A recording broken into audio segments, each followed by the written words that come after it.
Alright guys, so for the next editing software, I'm going to be sharing with you guys how you can edit with the Premiere Pro. So Premiere Pro is you have to pay for it, unlike iMovie or DaVinci Resolve. But the thing is that a lot of us professionals, we use Premiere Pro because of the workflow. You can easily use Photoshop, After Effects, and with your to link it with your Premiere Pro. Okay, so let's get to it, guys. Okay, so for the Premiere Pro, once you open, you can create a new project similar to Premiere to iMovie or any editing software. Okay, so once you open the Premiere Pro, you can just open a new project. Okay, so for project, the location, this is where your location, this is where your this is where your project file is gonna be. So I'm gonna put it to the desktop. Okay, today I'm gonna show you guys a few more things, like how you can use a PNG and how you can use a subtitle. Okay, so put here Superman. Okay, so over here you can see that the project file is on my desktop. Okay, so back to it. Over here they have a lot of presets that you can use. These are like your template. So learning, assembly, editing, color, sound, so on and so forth. So window, all panels. So usually I just go to window and editing. Okay, likewise for previous ones. So this is gonna be your timeline, your sequence, your display monitor, your project file, all your media pool. So you can just simply put it up here, which I just did. Over here, your media browser is where you can just look at certain like files that you can already use. You can just straight away go to the desktop. You don't have to drag and drop. But usually I just drag and drop. So I just right click, import all these videos. Okay. So the good thing about Premiere Pro is that you can use there are a lot more manual functions that you can use. Okay, so I'm gonna create a new sequence. So file, new sequence. Okay, and over here they have a lot of presets as well. As you can see, you have your DSLR, 1080p, 25 frames, and all that. So usually I will go to settings, custom. This is my project files. Okay, 25 frames because in Singapore we are using this format, square pixel progressive scan. Okay, for preview file format, this is when you are playing back your videos, QuickTime. You go to Apple ProRes 422 HQ. Okay, and press, and then you can change the name to maybe Superman. Okay, once that is done, over here you can see that your sequence is on 1920 1080p. Alright, so this is 1920 1080p. So for example, if you want to create a video for a portrait mode, you just flip it over. So if you want to say maybe do a IG story kind of video, just put it 1080 1920 and it's gonna be flipped. So there you have it.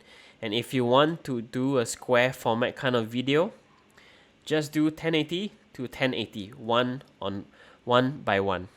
Okay, square format video. So you can use many multiples way of doing a certain video for doing a certain aspect ratio for your video. All right. So let's go with the so let me see. Yep. So let's go with this square video. Okay. So you can simply drag and drop. So over here they will ask you, did not match the sequence setting. Why? Because I shot this with a iPhone which is 1920 1080p, a rectangle, but over here it's a square. So I just say keep. Alright. So just drag it down. They'll ask you again. Nope, they won't ask you again. So just drag it down. And over here you cannot really see the much of the video because originally it's 1920, so your video is out there already. Okay, so over here you can go to source, effects, and all that. So you go to effects control. and you can press the scale. So the scale is how you can adjust the video. All right. Okay, so I'm just gonna adjust it here. Maybe, yep, maybe just here. So so you see that how by me changing the aspect ratio you can tell a different, you can just show a different way of editing. So for this, right, I'm just gonna switch it back to 1920 1080p, which is the one that I just did. Yep. So there you have it. So initially, so you can change certain aspect ratio of your videos just by doing that. All right. So for next, how you wanna put a PNG logo. So for example, if you have a company, right, and you want to put in a logo at the top right corner, what you should have is a PNG image.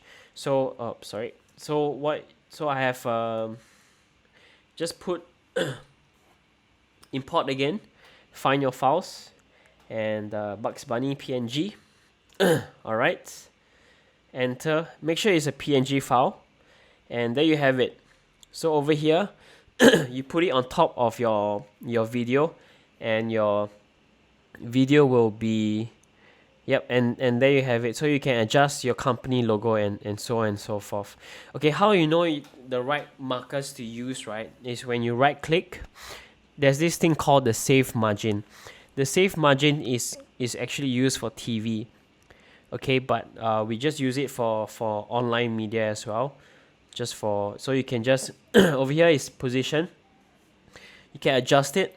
Okay, this is left and right, this is up and down, this is how big and how small, this is how much you want to rotate your certain object.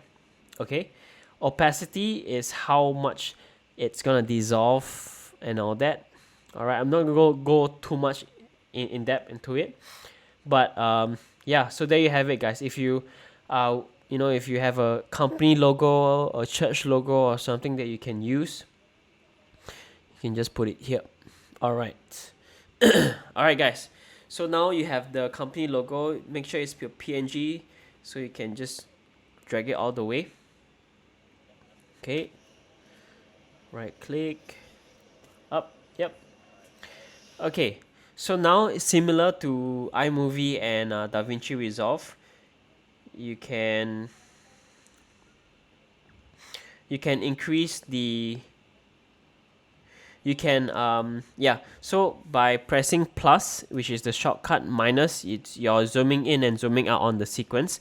If not, you can just drag this thing over here. Okay, so yep. And how you can cut it, right, similar to the blade tool that DaVinci has. So you press C. C is this razor tool. So you can already see that most of the editing software, even the professional ones, are very similar to each other. So once you have the C, you can just cut, edit, and just drag them back here. However you want to use it, you can. All right. Okay, the only thing that Premiere Pro does not have is like your themes and your backgrounds and so on and so forth. Okay, so yep, but they do have graphics. Okay, yeah, so they even have subscribe, so you can actually purchase a lot of this online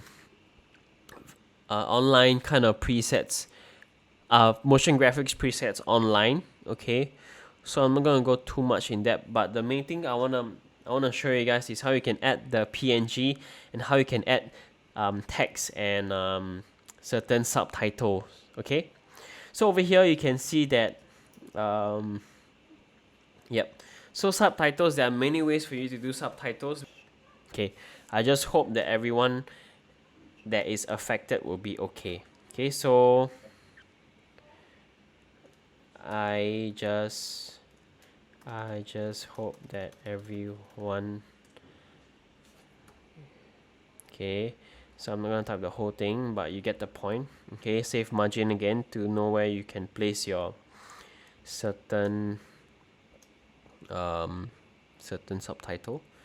Okay, so yeah, once you have that, you can just put it here, and you can just copy and paste. Yep, copy and paste and just change that. Then maybe I change to hope all is well. Then you can just click on here, hope all is well.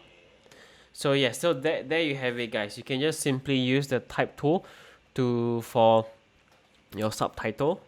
Okay, I'm not gonna show you this is called the captions. Caption is more user friendly. Yeah, so that's one way you can use for your subtitles for Premiere Pro. Okay, so once you have that, on the right side, this is your volume setting. You want to select your in and out range. Okay, so how you can select it is you press your I shortcut, hold to your move your cursor to the end of your clip, press O. O is your ending. Okay, I and O, in and out. And you just file, export. Yep, media. And your sequence settings will be your export settings as well. Okay, output name, you're gonna save it here. Superman Returns, maybe. Okay, and yep, there you have it. Export. Okay, we just wait.